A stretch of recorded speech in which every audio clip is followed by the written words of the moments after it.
Happy 4th of July and welcome into the People's College Football Show. For the people, by the people, we the people. We love the greatest country in the world. Happy birthday, America. We love ourselves some college football, and we're glad that y'all are celebrating America's birthday with the hard count. I'm hoping you're watching this before you're about to go enjoy some time at the pool. Maybe before you're about to get some hot dogs on the grill. Maybe before you hit the lake. However you're choosing to celebrate today, again, we're very glad to be in some way, shape, or form a part of that. We got a great conversation today with the man that is overseeing the Fourth and Wrong podcast, and that is Chris Marler. Dude is hilarious. Dude is knowledgeable, insightful.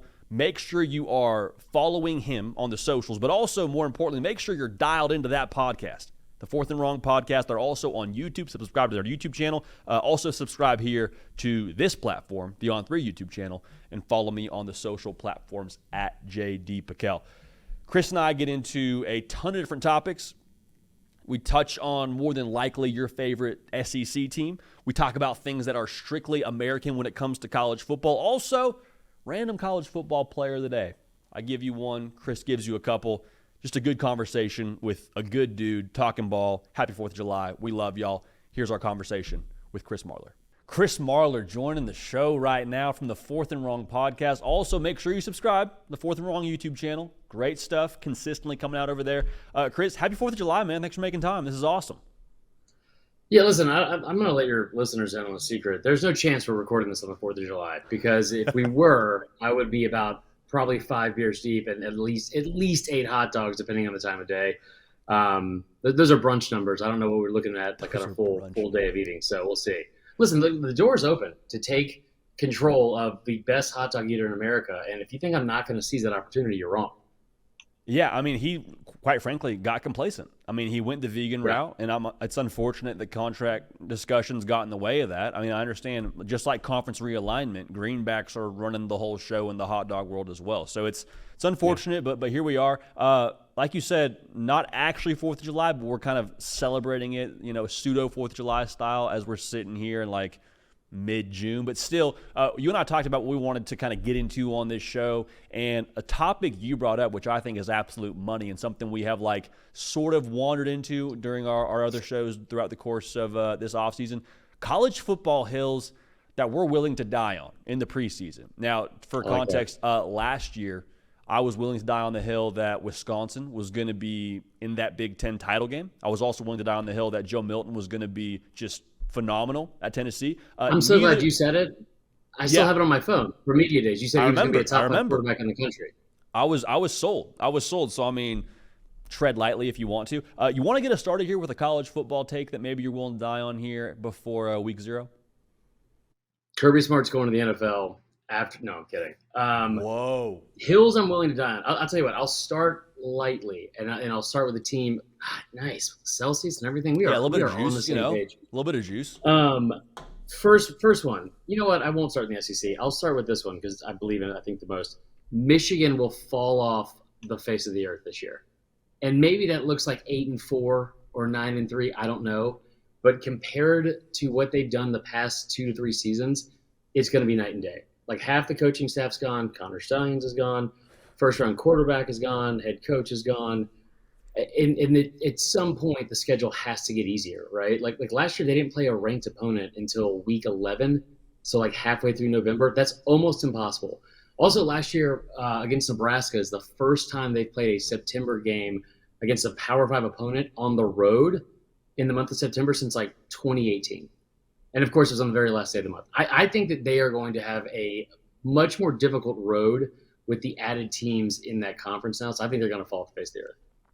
I mean, I don't hate that take at all. And when you look at what they have on the schedule, like there's a real chance they could go 9-3. And I am also very pro Michigan. Like I think they're a bit sneaky heading into this year because they lost so much production, and they're kind of in some ways, like if you're Michigan, the pressure's off. Like you won the national title last year, a lot of new pieces. The Big Ten's looking a little bit more shiny with Oregon in there and Ohio State and their new roster.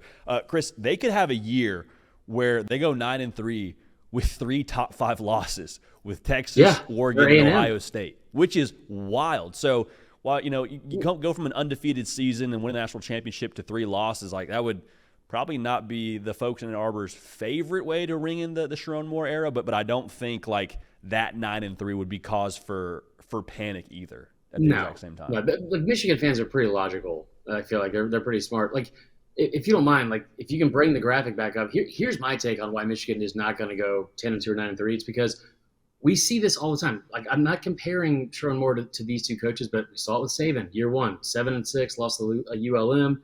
Kirby lost to Vandy, Georgia Tech. Like, every single one of their rivals year one. Like, it takes a second to get like your feet wet and figure this whole head coaching thing out. You cannot convince me that looking at this schedule, they don't slip up somewhere. Like, I don't know where it would be. Maybe it's a Jed Fish team at Washington. Maybe it's Michigan State who's going to be much better coached. USC at home. I don't know. But they are going to slip up at some point because it feels like all those other teams got better for the most part. And I don't know if Michigan did. And Chris, here's the other thing too that I think is kind of fascinating. Like, if Michigan is sitting there at 9-3 and they have those 3 top 5 losses and they do take a step backwards from where they were last year, which is, pretty explainable based on what they have coming back. Like, does 9-3 with the right things happening around you backdoor you into the college football playoff? Like, I don't think it does, but they could take a step backwards and still like stumble their way into a 12-team field, which is kind of wild to think about. And I don't know what it's going to look like with the Big Ten versus like the SEC, because I think the idea that both those conferences are just going to automatically get 4 teams in every year is a pipe dream. But I think what you just said, it mirrors exactly what I think about Alabama going into this year, which is like the schedule's pretty brutal for Bama, and they could have a really good year, first year under a new head coach with 39 players lost in the portal, all that, replacing the GOAT. If you go 9-3, that's a good year. That's a good first year. I don't think that gets them in the playoff, because if you have like a bottleneck or logjam of 10-2 teams with like Tennessee and Mizzou and all that, like I think what might end up happening, for a hot take here, Bama and Michigan are going to end up playing in some non-CFP bowl. Whoa. In front of like a half full stadium, and just it'll be the best that never was type situation. Those guys just reminiscing about the glory days.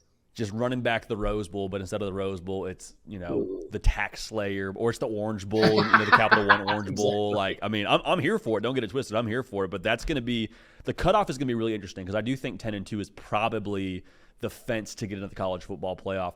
Let's stay in the Big Ten here. I got a hell of one to die on here, and I don't understand why it's gotten so much pushback whenever we've said this. There's this thought that like Will Howard is somehow not an upgrade from Kyle McCord. And I love Kyle McCord. Like, I hope he goes and throws for 5,000 yards at Syracuse. I hope he sets records. I hope he is the second coming of Donovan McNabb out there. But Will Howard, no matter how you slice it, to me, is an upgrade. Now, is that enough to win a national championship? Remains to be seen. But I don't think it's this massive argument. Like, last year, Kyle McCord ran for negative rushing yards on the season. And that's because you factor in sacks. I get that. But Will Howard had like 9 rushing touchdowns or something crazy like that. Like, you can do more things with Will Howard at quarterback than you can with Kyle McCord. Also, Kyle McCord's first year playing quarterback as a starter. Like, Will Howard's been playing ball now going on his 5th year. So I just think this thought that Will Howard somehow isn't an upgrade, to me, feels a little bit illogical. I will say that he's going to have one of the best QB coaches in the country. He's going to have he's going to have maybe the most talented roster around him on both sides of the ball, like including Georgia, like of any team in the country. So he's got a ton of like supporting cast and talent, all that kind of stuff. The thing with Will Howard is like, what's the best way to put this? Like, he is like an infielder that's just going to go out and go 1 for 4 every day. Sometimes 2 for 4, maybe hit like 10 to 15 home runs like in a season. But like, Will Howard is good for 2 touchdowns every single game, no matter what. Like every single game, you look at the stat sheet, you look at like the box score, he is going to account for at least 2 touchdowns every single game.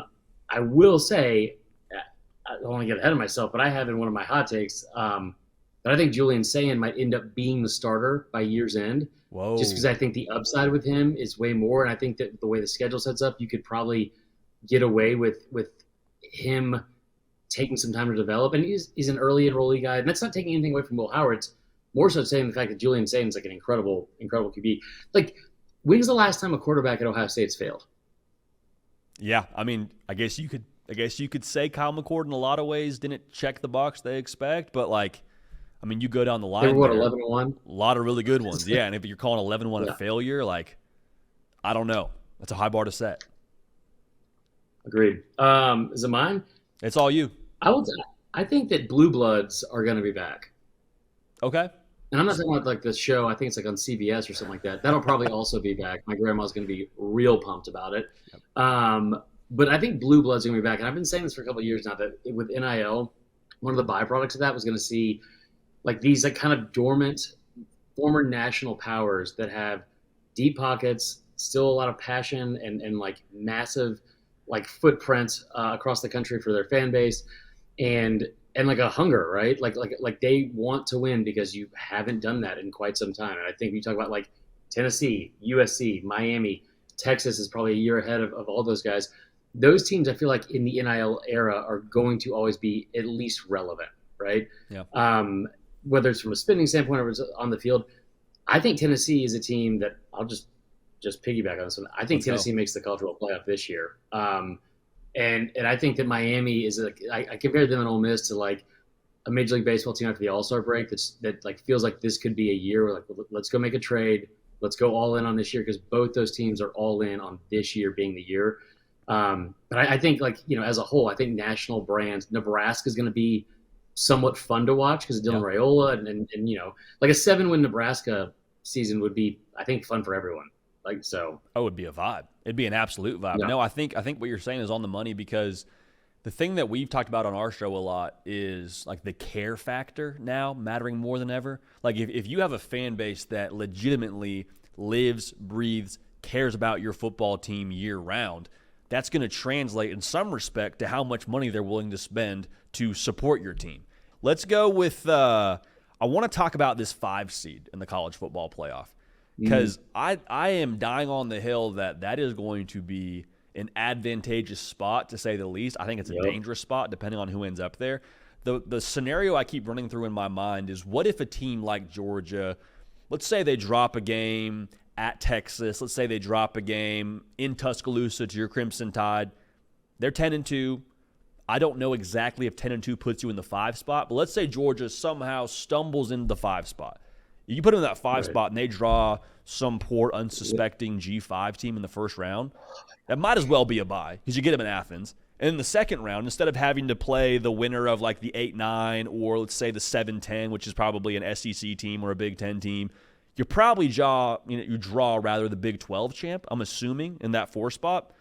Georgia, I'm probably taking over every single team in the Big 12 as we sit here right now in June. So I think that 5 spot, depending on who it is going to have a massive say on who ends up playing, at least for the semifinals and maybe the national title, Chris. Dude, look a year ago. Like, look a year ago. Georgia was the number 1 team in the country, they lost 2 games in 3 years on neutral fields to the same team, and they dropped from 1 to 6 because it was just one of those bizarre years. I kept comparing it to like 1994, which is probably before your time, but like tons of like 11-1, 12-0 teams. How are they going to figure out who wins the national championship? You got like all these like undefeated teams like playing each other. You don't have that last year, but you had. There's no way in any logical place that Georgia should have dropped out of the top 4. It makes sense, I guess, because of what happened in Atlanta. But dude, you tell me that Kirby Smart, with the amount of like fictional motivation that he constantly tries to give his team, you're going to see a lack of like, what's the best way to put this? Like a lack of not prioritizing, but like importance from conference championship games, especially like in the SEC. Because if you're Georgia last year and you got all those injuries, you're telling me that Kirby, who, sees the big picture better than any other coach in the country, he's not going to be okay with losing that game, getting the 5 spot, then getting a chip on his shoulder, and then running roughshod over everyone? Like, that's a dream for him. Oh, it's perfect. I mean, if you can convince your team after winning a national championship, people think you're going to somehow be 7-5. It's like, no, still to this day, that is mind games. Maybe I think that was after the first national title. We got that soundbite from Nolan Smith. It was the second one. It makes you just worried about the kids and how gullible they are in this day and age. That's what it did for me. I was very concerned with Nolan. What's his name? Nolan Smith. Number 4, whoever it was. Yeah, that was a wild moment after the national championship. That was crazy. It was a little bit crazy, a little bit out there. So we've talked about the hills we're willing to die on here. What do you say we pivot from, takes that we feel pretty certain about and we're comfortable defending to maybe a little more shot calling? Because the way that I see this now, media days around the corner, that's talking season followed by prediction season. Right now, I think we're in call your shot season. We've called a few shots on our show. You got any shots you're willing to call here as we sit here? And right now we're in June, but when this airs will be early July. So I said Tennessee will be in the college football playoff. Yeah, let's roll with that. Let's roll with that. Dude, I think that they are. I love the fact that you've given a year to learn the system with one of the most talented quarterbacks that's come through that program, which is really saying something, right? Like in this offense, we saw Hendon Hooker. Just hear me out, Vol fans. He was a better statistical quarterback. Statistically speaking, he was a better quarterback than Peyton Manning was. Like in terms of how efficient he was and like the wins and like how great that offense was. They had some great players and great supporting cast even with them a couple of years ago or 2 years ago. But the fact that you get Nico, a former 5-star who probably could have played at some point last year, considering what Joe Milton's limitations were, he has what I think is the deepest and most talented receiving core that Tennessee's had in 25 years. I mean, like they are loaded, and they are always going to have one of the best offenses in the conference, if not the country. They've got weapons everywhere. They've got a defense that's going to be improved. The schedule is pretty favorable. They get Bama at home. I think like NC State is made like the only thing you could really see on the schedule besides a loss to Georgia is like maybe it's a tricky game at NC State or maybe it's a tricky game against Oklahoma. I think Tennessee is going to be one of the best teams in the conference. No one's really talking about them like for whatever reason because they're just outside of that 12 teams. In like the preseason rankings, I think they're going to be great. I think Nico is going to be like just generational type talent that other people around the conference are not going to be able to have an answer for. You said a couple of things there that I vehemently agree with. Vehemently, I don't think I've ever said on the show, but we're vehemently agreeing with you on that, Chris. I don't know how many points it is in Scrabble. I don't really play Scrabble, but I think it applies here. The wide receiver core for Tennessee that you just mentioned, I don't know that Joe Milton had that last year. So I'm not trying to like go back and defend the top 5 take because it is what it is. We missed there. We own our misses. But like Squirrel White being the only guy to throw the football to after Brew McCoy went down, like I don't think we really got to see all that he had under the hood. And so to have a lot of guys back healthy with Brew McCoy and then to have Dante Thornton you hope stays healthy and Chris Brazzell, like they got some dudes now to where the way Josh Heupel runs things, they're going to spread it out. Like they're going to win some matchups and Nico's going to get to deal the rock. Other thing you said, too, about Nico, him getting to sit last year, I think that was massive for him. And I know that there's probably a thought, like, could he have maybe offered you more in certain spots? Probably. He's got so many giftings. Like, yeah, he probably could have helped you at the end of the season. But for him to not have to play, to let the game come to him, to figure out college life. Like, I was figuring out classes where they were for the first, like, semester, brother. Like, I think that is massive. I don't remember what the third thing was that I was going to say, but the third thing I was going to say was if they go 4-0 to start there, NC State and Oklahoma, if they win, he gets comfortable, they get rolling. I think that's a great take. I don't hate that at all. I think it's very, very plausible. Real quick on it, like I've never understood. I understand that we like instant gratification. We want to win now, and the NFL has ruined us for this. But like drafting questionable players way too early and then starting them day one. There's no reason to be in a rush to be labeled a bust. Like, there's just no reason to do that. And I think that sitting a year – listen, like, think of the examples of quarterbacks off the top of your head that have done that and the success they've had. Like, the ones that come to mind, like Jordan Love last year with the Packers. Before him, Aaron Rodgers sat for 3 years under Brett Favre. If you want a college example, Carson Beck. Yeah. Carson Beck sat for 2 years, and he is going to be a potential top 10 pick and a first-round quarterback. So, like, I think it's the fact that Josh Heupel was able to stick to his guns on that, because I guarantee there were times last year he wanted to start him. But like this year with like what it takes to win a championship especially is you got to have like a core nucleus of dudes that aren't just talented, but like that fit the different pieces of the puzzle. And you look at that receiving core, man, leadership, Brew McCoy, like talent, everyone's got it. Like veterans, young kids, kid from my former high school, Mike Matthews from Parkview, like they're going to be loaded, man. It's going to be fun to watch. There's going to be a lot.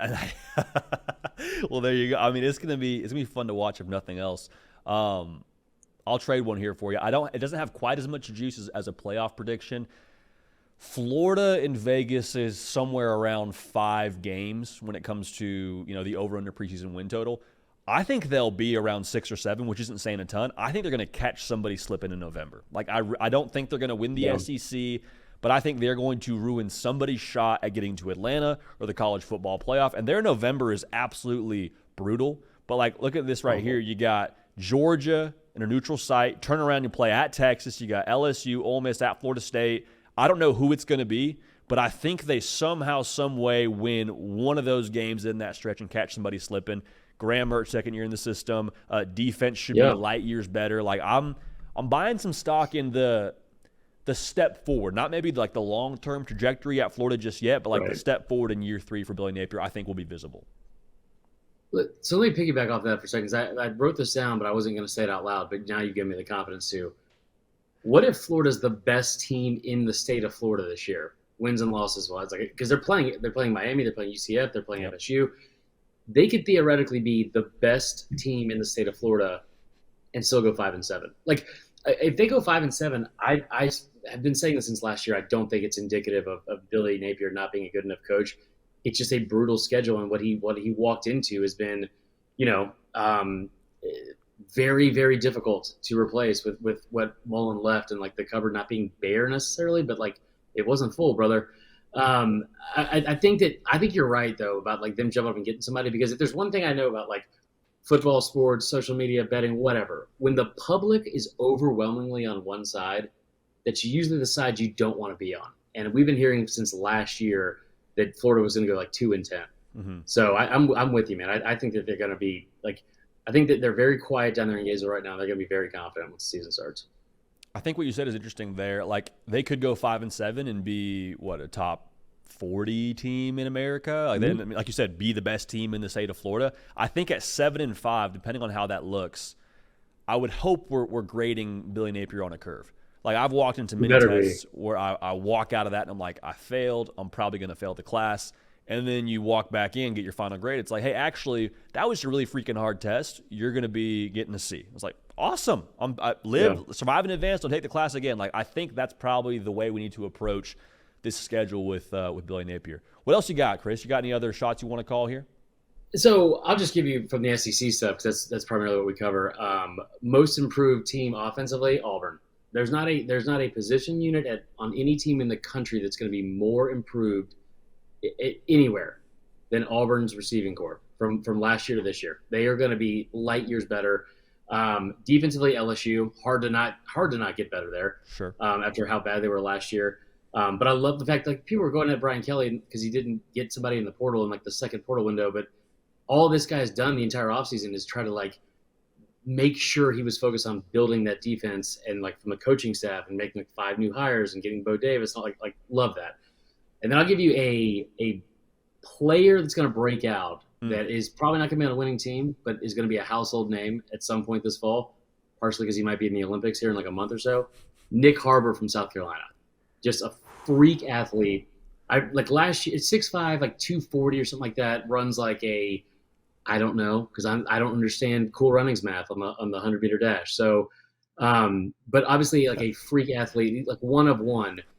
And I remember last year in like November when they were playing A&M, he had like 5 catches and they listed his season stats, and it was like the 5 catches made like 8 for the year. It's like, what are we doing, Shane? What are we doing?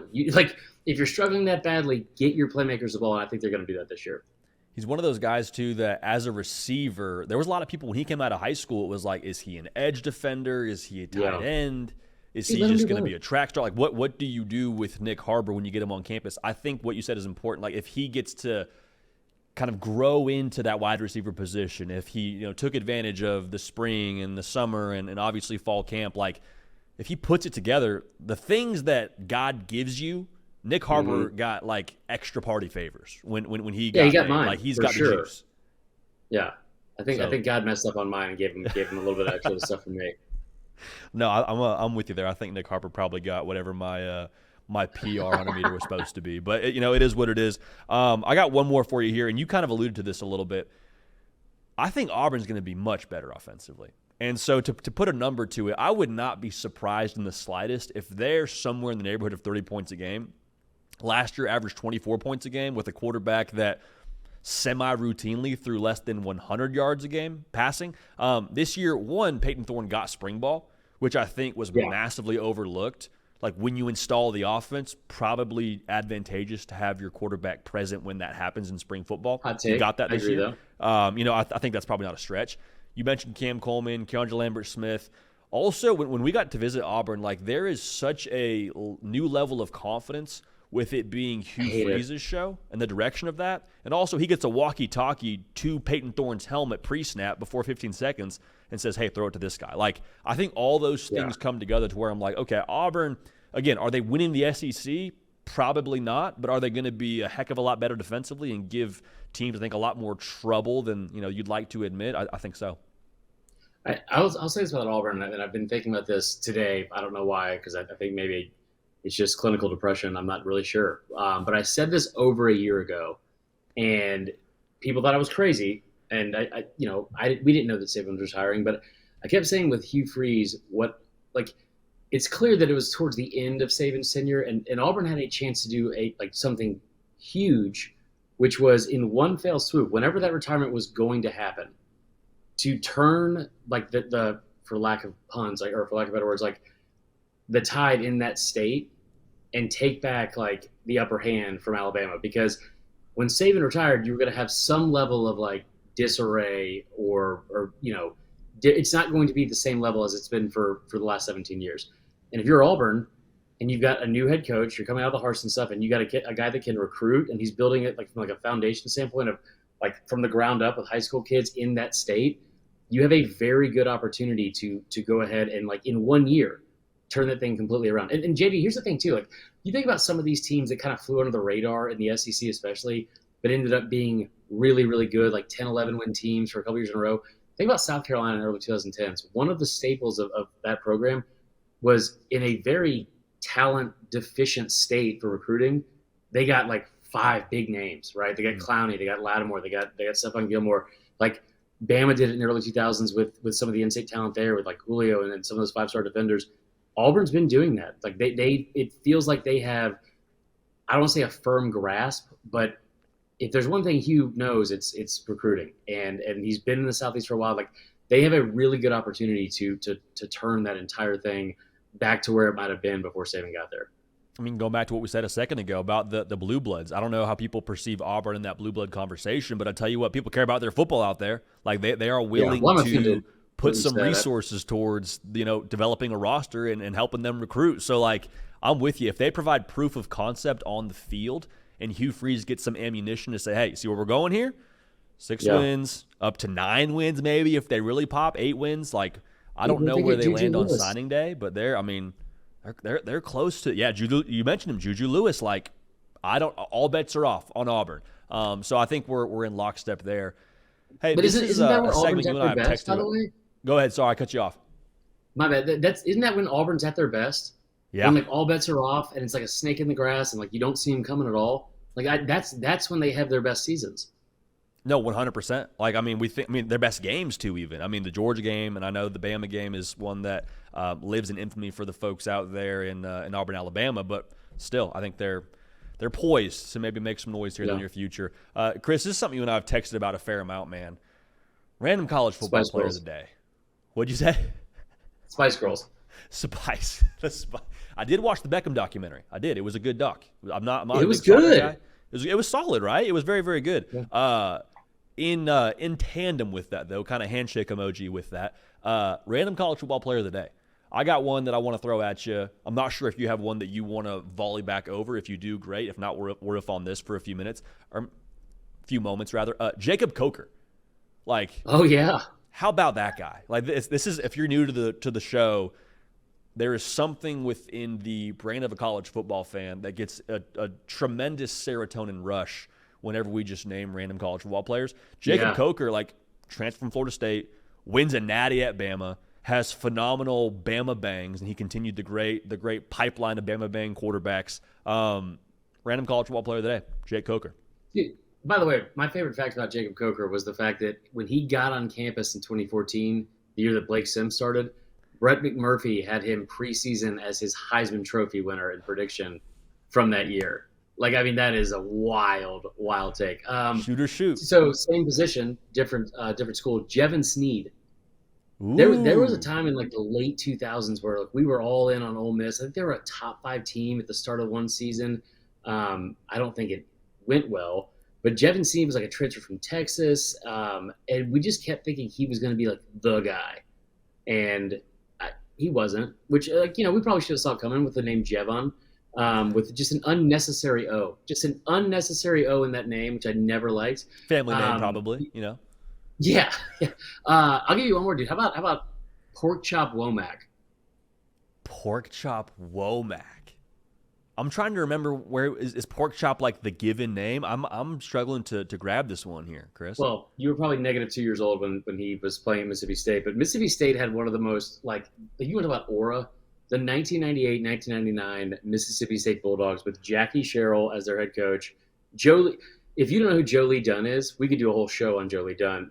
Like, just imagine like your uncle who is permanently hungover and like wakes up 5 minutes before he has to go to work, which just so happens to be a game he was coaching. Never had on socks. Never once had on socks. Not once in his entire career. They had Fred Smoot. They had Pork Chop Womack, who was like massive. I think he was like 370 pounds. And I remember thinking, like, I saw it on TV. I was like, well, he's probably not that big. And then 14-year-old Chris in Bryant-Denny Stadium, after undefeated Mississippi State came in and lost 19-7 to Alabama. 14-year-old Chris decided it was a good idea to stand up on the fence screaming, "Now you played somebody, pork chop. Now you played somebody." And then he promptly stared a hole through me, and I about pissed my pants. So there you go. Oh my dude, that anecdote in itself is like cause for mentioning pork chop Womack. That is great. I mean, that's a Google search.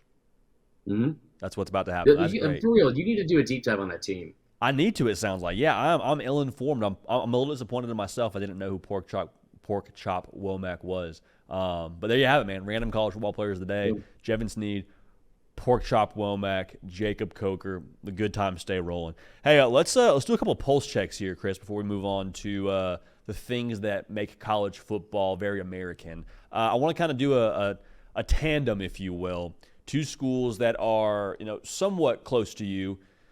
LSU and Alabama. What's the pulse right now when it comes to? Well, let's start with Bama. I threw a lot at you there. Let's start with Bama. To me, the vibe at Bama, the pulse at Bama is thank you next. Shout out Ariana Grande. Like they're like, hey, yeah, Nick, we love you. We will always love you.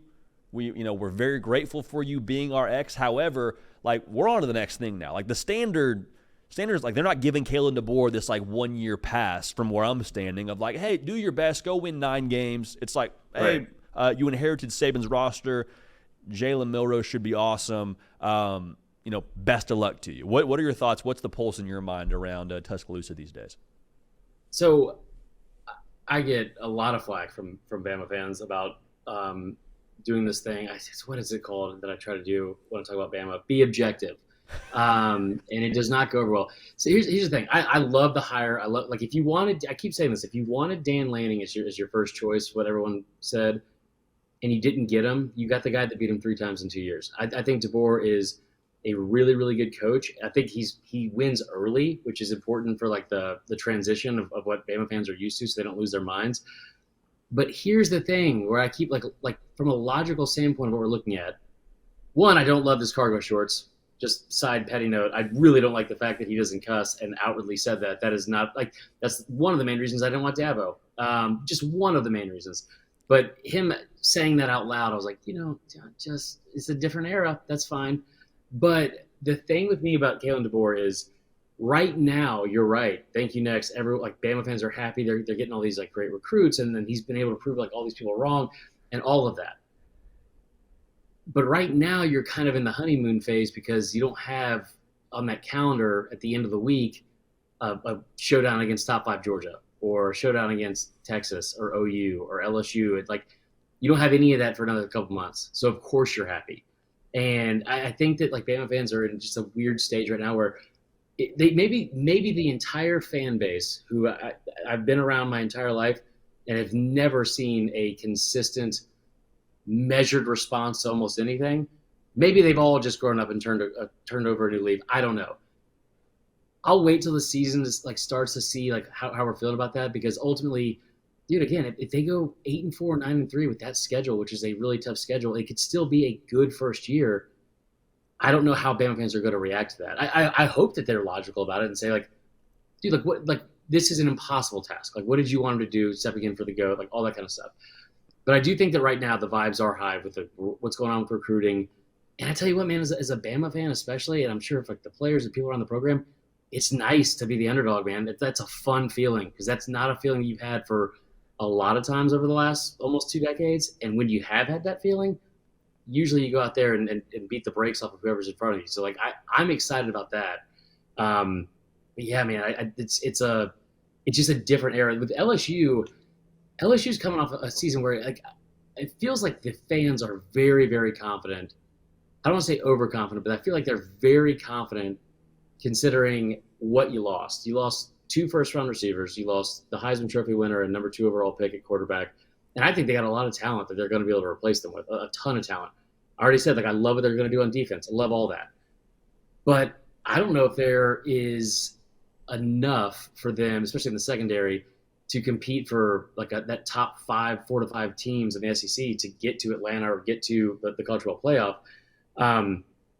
They're kind of riding this wave again of the recruiting that's been all offseason. They hit Brian Kelly's killed it. He's been incredible this offseason with recruiting, and what they have coming in 2025.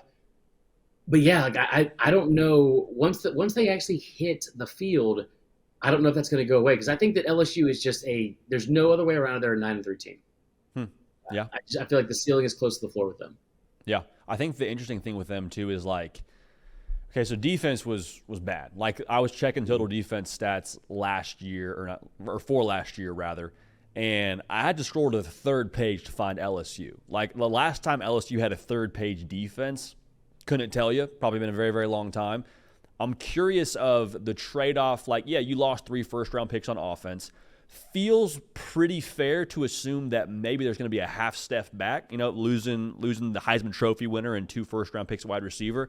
But then I also have a hard time believing the defense is going to stay as bad as they were last year. That, to me, doesn't feel like a stretch either. And so I'm curious, hey, what's the trade-off here?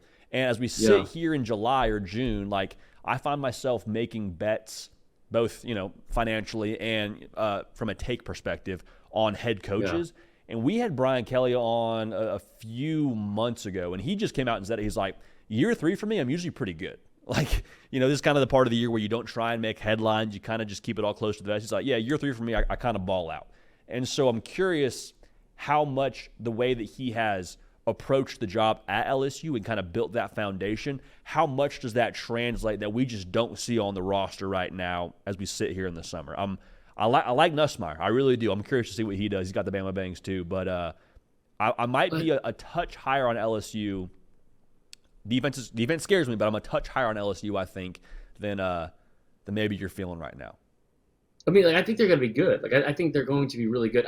The biggest difference between what this team is going to do offensively is not even the guys they lost. It's going to be the back-breaking plays. How many times do we see Jaden Daniels 3rd and 14, 3rd and 11, 3rd and long, whatever, and drops back, you think you have him in the pocket, and next thing you know, it's not just a 20-yard run, a 40-yard run, an 80-yard run. What he did to Florida was, my goodness.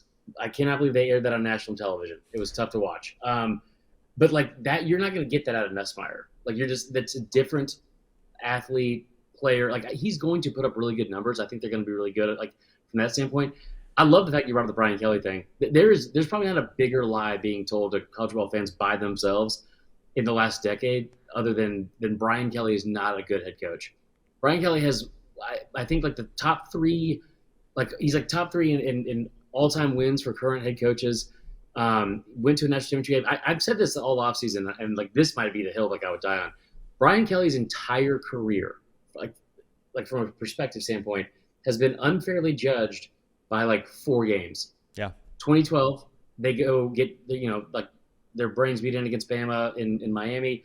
Then 2018, they're back, and they play arguably one of the greatest teams in college football history with 2018 Clemson, and they lose there. Then they go to 2020 Bama, and it happens again against probably another top 3 team of all time. Brian Kelly's entire career has been judged off of those 3 losses, and it's absurd. Like he's a very good coach, and I love the fact that like what he said to you, or like with his body language, he said it out loud, like that kind of confidence going into the year. That's not something I think we knew we were going to get from Brian Kelly coming to the SEC, and I love to see it. A bit of swag to the guy. You know, the accents and the TikToks, people are, having fun. Punchline culture. It was out and about around Brian Kelly when he got hired. And so far, 2 10-win seasons in 2 years, working on his 3rd top 10 class. Like, if we're buying stock, I'm sure the Brian Kelly stock's pretty expensive right now, but I would probably jump on that. Let's pivot here to this last segment. And Chris, we appreciate all your time again. If you have not yet, subscribe to the Fourth and Wrong podcast, both on Spotify platforms and on the YouTube channel. Like, let's figure it out. Let's get that going. Let's have a good time this college football season. Follow Chris and all the content they got going over there. This was another a segment that you had the idea for. Things in college football that are just to the core American. I got one for us to kick us off here. Paul Bunyan's axe. The fact that Minnesota and Wisconsin play for this it's an American folklore hero, fictitious character to my understanding, and we play a football game for his tool that he uses to chop down trees with his blue ox. I absolutely love it. I love everything about it. Is it a little bit quirky? For sure. Is it weird? Absolutely. Is it American? To me, I think it is right down the middle, on the fairway and on the green. All right, so listen, I hate to be a pessimist and cynical about this, but this is one of my firmest beliefs. It is so weird that there's not 1 but 2 trophies made up after a fictional character in the same conference. If you ever, we should do a separate show on this. I might just force you to do it. I sent you the thing about the old Oaken bucket. Yeah. The Big Ten trophy games, it is one of the weirdest and funniest, it was like everyone was just bored because the Depression was happening. They didn't have cable or the internet. They're like, we got to do something. Why don't we get just an old wooden bucket? Michigan State and I think it's Indiana play for the old brass spittoon. That, how that came about? A student who was a senior at Michigan State went to an antique shop, bought it for $2, and then took it to I guess the administration's here's the trophy I made, and then just lied to him. They're like, okay, that's great, awesome, that's what we'll do. It was just something he picked up from the store. That was it. Nobody on their phones. When Frank the Tank in Old School, he brings the bread maker and he's like, you already have this model? You have this exact one. Okay, yeah, absolutely. It is. Oh man, I could go on for a minute about that. I will say, the thing that I do love about those rivalry and trophy games is just how stupid it is, but we still it's still a big deal. It's still a big deal. Also, not a lot of thought going into carrying out the logistics of that. That old Oaken bucket game, they put a 2-inch pendant on a chain that is supposed to fit inside of this little wooden bucket. It's ridiculous. I'm on a rant here, I love it. I love it. Okay with it, but I don't know if you are. I love it. Yeah. Let's hear what you got. What you got though in response or in addition to some of these rivalry trophies. How about the Egg Bowl on Thanksgiving night? Now it's not going to be Thanksgiving this year, but you want to talk about just one of my favorite American traditions, which is overeating until eating so much that you end up not liking your extended family. That, and that is what the Egg Bowl is. To its core, it is. I have spent too much time around this group of people tonight that I rarely see, and now I hate them. And we get to see that every single year with pecan pie and turkey, and it's the best. So that's one of my favorites. That's a good one, man. The Egg Bowl, I'm a little disappointed it's not going to be on Thanksgiving night. So I guess now, you go to whatever your next tradition was or is going to be. Maybe new traditions will be birthed from that. But, I mean, the fact that it's in-state, too, and the level of hate that those two schools have for each other, and they used to get their own day, more or less, to have that rivalry, is special. Very, very specially American. Here's one for you. Special teams. And from a 30,000-foot view, you're like, special teams, yeah, I guess it's a third of the game if you ask certain people. We have, in kickoff, 11 grown men running full speed in plastic armor to go knock the ever-living daylight out of the other 11 grown men, preferably the one with the football. That is red-blooded American. That is testosterone levels at its peak. That is, Yeah. Just the idea for the kickoff in itself to me is just hilarious of how we got to that moment. I was someone who played a lot of special teams in college, loved it, I thought it was great. It was the most high adrenaline experience that I had playing college football, and that's saying something when you have give or take a single digit number of thousand people at your games. We weren't playing in front of Neyland or anything crazy like that. Special teams, extremely American. I'm here for it, and I love it. I just love the fact that it's like a giant, super aggressive version of like Red Rover. Yes, that it is. is. And also, I'm just assuming that's how wars were fought before they started doing the whole weird thing. It's like everyone line up in a single file line, and we're gonna take turns shooting at each other until the entire side is gone. Like, what is that? No, I'm gonna duck, man. This is crazy. How about this? I'll give you one. Okay. How about conference names having zero regard for logic or facts? I love it. Listen, Christopher Columbus got here, sailed to the wrong place, and then was like, no, I'm not wrong. You're wrong. This is what your nationality is now. The Big Ten has 18 teams, and it's so funny because they just keep expanding, and they're staying with the Big Ten, and I hope they stay with it forever, to be honest. But it's hilarious to me that we have the Big Ten and the Big 12 that are half the name is numerical, and no part of it adds up at all.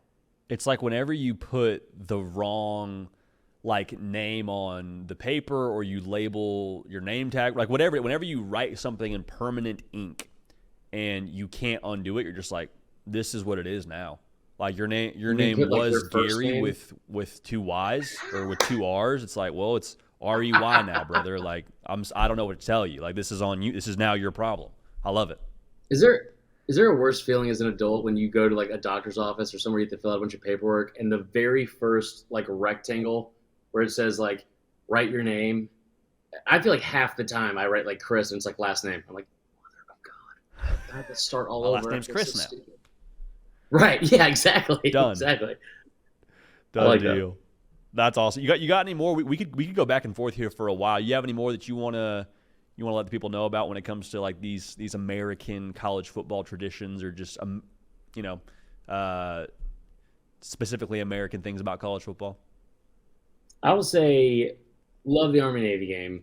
That's Beautiful. Always super special. I love that we're incorporating the American flag into so many different jerseys. I love the fact that we get a full weekend every single year for Veterans Day, especially, where Clemson does something, and I know Ole Miss did something last year. I just feel like that stuff matters. Or just honestly, man, I get chills just now, seeing some white walk-on with number 36 that will never see the field run out of a tunnel with an American flag, or Virginia Tech making that 1.5-mile long trek before they go out to enter Sandman. I love that. I love that. Flyover at the Rose Bowl, there's few things that are more American, I feel than that. So that's the serious one. The other one, listen, they don't get enough credit. People are always dogging on them or not thinking about them at all, and that's not fair. How about just the Attitude and Hustle Award for the Vanderbilt Commodores? Hey. I mean, playing through a half-built stadium, just, no one's there. They had a single file walk storming of the field 2 years ago against Florida. But, I mean, they don't have a scoreboard. They're holding it up by cranes. They're doing construction in the end zone while getting beat by 50. And they just, a never give up attitude is something we can all strive to achieve. Dude, I love that you mentioned Vandy, because my take that I've had here for the better part of the last few years is what's it going to take for Vanderbilt to kind of right this ship and market themselves as Nashville's college football team? And maybe they already are, but I'm like, what is stopping a school like Vanderbilt? And I guess maybe you say geographic location because you're not in the state of Texas, but what Austin is to University of Texas, that recruiting tool, I'm like, why can't Nashville be that for Vandy? So I mean, they're down bad right now. I will say this: I am hammering with a sledgehammer, with a jackhammer, over 2.5 wins, baby. Let's pay for some Christmas presents. Let's lock in. I 3 layups Vandy on there. in September, they're world beaters in September. I love that. I love that. I'm all about it. I also didn't know you were into gambling this much. I'm a little bit concerned. It's good stuff. It's good stuff. We're just trying to we're trying to pay and pray and play for some Christmas presents a little bit early this year. Chris Marler from the Fourth and Wrong podcast. Again, YouTube. I'm assuming Apple. I'm assuming Spotify. I'm assuming anywhere that you want to get your podcast. The Fourth and Wrong podcast. Chris has got you covered. Again, the YouTube channel. Getting off the ground. Get on the ground floor. Never better time to get on than the ground floor. So, Chris, we appreciate you, man. Get in the comments. Let's argue. Get in the comments. Let's get after it. Stupid. Find Chris on social. Is it still Vern Funquist? Am I accurate in that assessment? Listen, we're gonna lose this account, I'm sure, at some point. Like we've lost the other 3 in the last 23 calendar months. But yeah, so it's Vern Funquist, CFB on Twitter and Instagram. So, bada bing, bada boom. Heck yeah. Well, Chris, we appreciate you. Y'all, we appreciate y'all being dialed in and watching the show. Hey, subscribe here on your way out, but have a tremendous 4th of July. We appreciate y'all. We love y'all. We're going to keep this party rolling, and we will see y'all next time.